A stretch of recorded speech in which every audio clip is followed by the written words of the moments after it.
எல்லோருக்கும் வணக்கங்க. நான் பாரம்பரிய ஜோதிடர் பா. ரவிக்குமார்.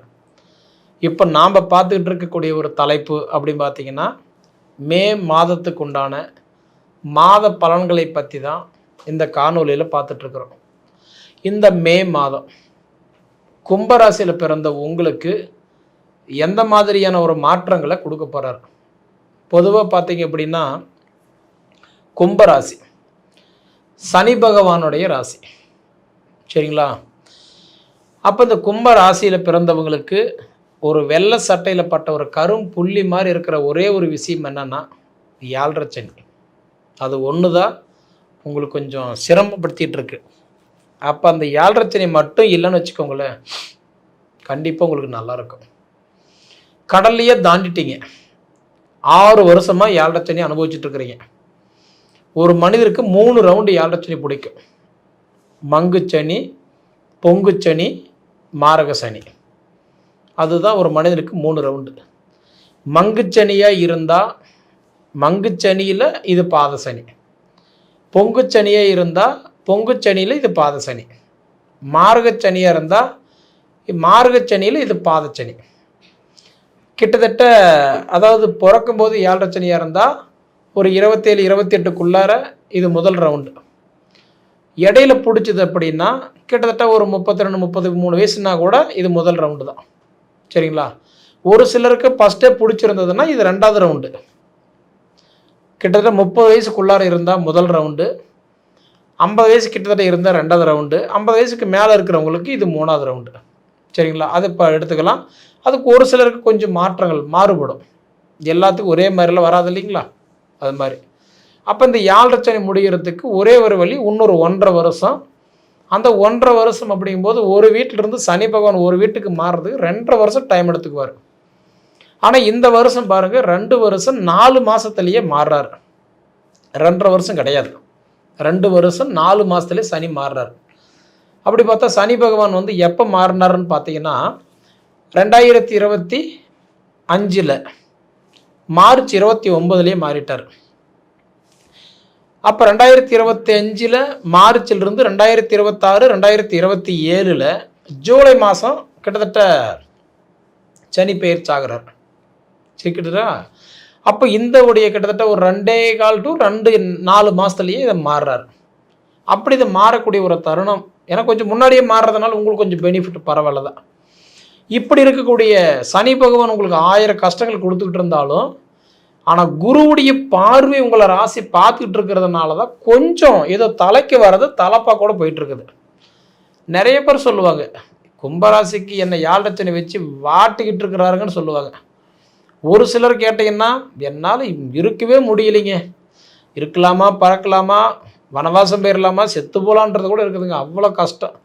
நிறைய பேருக்கு வேலை பறி போயிடுச்சு, வேலையில் நிம்மதி இல்லை, வேலையில் மன அழுத்தம், வேலையில் குழப்பம், ப்ரெஷர், டென்ஷன், இது ஒரு வகையில் பாதிப்பு. இது எல்லாமே நான் சொல்கிற மாதிரி கொஞ்ச நாள் தான், சரிங்களா? அதே மாதிரி வந்து எதனால் இந்த விஷயம் சொல்கிறேன்னா, அவ்வளோ சனி கஷ்டத்தை கொடுத்துட்டு இருந்தாலும் அதை தாங்குகிற சக்தி கொடுக்குறவர் யாருன்னா குரு மட்டும்தான். ஏன்னா குரு பகவான் வந்து மிதுன ராசியில் இப்போ உட்காந்துருக்கார். அவங்க ராசிக்கு எத்தனாம் இடத்துல? 5ஆம் இடத்துல உட்காந்துருக்கார் குரு. அப்போ 5ஆம் இடத்துல குரு இருக்குது அப்படின்னா பொதுவாக குரு பகவான் 3 ராசிக்கு நல்லது பண்ணுவார். 5வது ராசி, 7வது ராசி, 9வது ராசி. 5வது ராசி யார் ராசி பார்க்குறாரு? துலா ராசி பார்க்குறாரு. 7வதா தனுசு ராசி பார்க்குறாரு. 9வதாக பார்த்தீங்கன்னா உங்கள் கும்பராசி தான் பார்க்குறாரு. குருவுடைய பார்வை கும்பராசிக்கு இருக்கிறதுனால தான் இந்த 7.5 சனியில் இருக்கக்கூடிய கஷ்டம் கொஞ்சம் குறைஞ்சிட்டு இருக்கு. ஏதோ தலைக்கு வர்றது தலைப்பாக கூட போயிட்டுருக்குது, சரிங்களா? அதனால் எனக்கு தெரிஞ்சு கும்பராசிக்காரங்களுக்கு குருவுடைய பார்வை இந்த ஒரு மாதம் மட்டும்தான். ஏன்னா இப்போ இந்த ஒரு மாதத்தில் அடுத்த மாதம் ஜூன் 1 குரு பெயர்ச்சாகிறார்.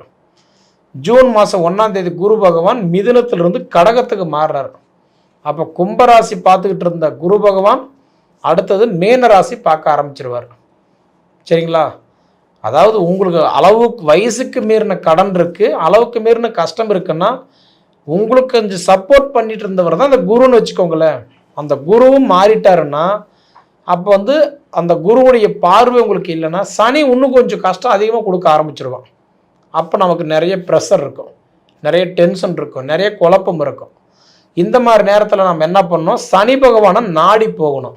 எங்கே போகணும், ஒன்று திருநள்ளாறு போயிட்டு வரணும், இல்லைன்னா குச்சனூர் போயிட்டு வரணும். அப்படி போயிட்டு வந்துடுறது மட்டும் இல்லாத நவகிரகத்தை சுற்றுறது, எல் தீபம் விளக்கு பொருத்துறது, அதே மாதிரி சனிக்கிழமை எள்ளும் சோறும் பிசைஞ்சு காகத்து வச்சுட்டு சாப்பிட்றது, கிட்டத்தட்ட சனிக்கிழமை விரதம் பிடிக்கிறது, இது எல்லாமே நமக்கு நல்ல மாற்றங்கள் கொடுக்கும். யோசிச்சு பாருங்கள், 7 சனி கஷ்டம், குரு பார்வை பார்க்கும்போது கொஞ்சம் குறைச்சி கொடுத்தாரு. அப்போ குருவுடைய பார்வை கட் ஆகிடுச்சுன்னா சனி பகவான் இன்னும் கொஞ்சம் ஆக்ரோஷமாக பார்க்க ஆரம்பிச்சிருவார். அப்போ நான் என்ன சொல்கிறேன்னா, அந்த அவருடைய தாக்கம் நமக்கு குறையணும். கண்டிப்பாக அடுத்த மாதத்தில் குரு பயிற்சியாகிறாரு. அதனால் இந்த மாதம் முடிஞ்சால் நீங்கள் ஒரு தடவை போயிட்டு வந்துடுங்க, அது நல்லது. அடுத்தது பார்த்துட்டிங்கன்னா, என்ன செய்யலாம் அப்படின்றத விட என்ன செய்யக்கூடாதுன்றது தான் முதல்ல நீங்கள் தெரிஞ்சுக்கணும். உதவி பண்ண வேண்டாம். உதவி மற்றவங்க பண்ணுன்னு சொல்லுவாங்க, ஆனால் நான் சொல்கிறேன் உதவி பண்ணாதீங்க. உதவி பண்ணினாலும் உங்களுக்கு நல்ல பேர் கிடையாது. எல்லாம் வாங்கி கெட்ட பேர் வாங்கினா நீங்கள் கொடுத்து கெட்ட பேர் வாங்கியிருப்பீங்க. பாலும் வெல்ல பால்டேர் வெல்ல, பால் குடிச்சிடலாம், பால்டேர் குடிக்க முடியாது. அதனால் உதவி செஞ்சாலும் உபதிரின்ற பேர் தான் வரும், நல்லது போனாலும் பொல்லாப்புன்ற பேர் வரும், கொடுத்தது கேட்டால் அடுத்தது பகையாகும்.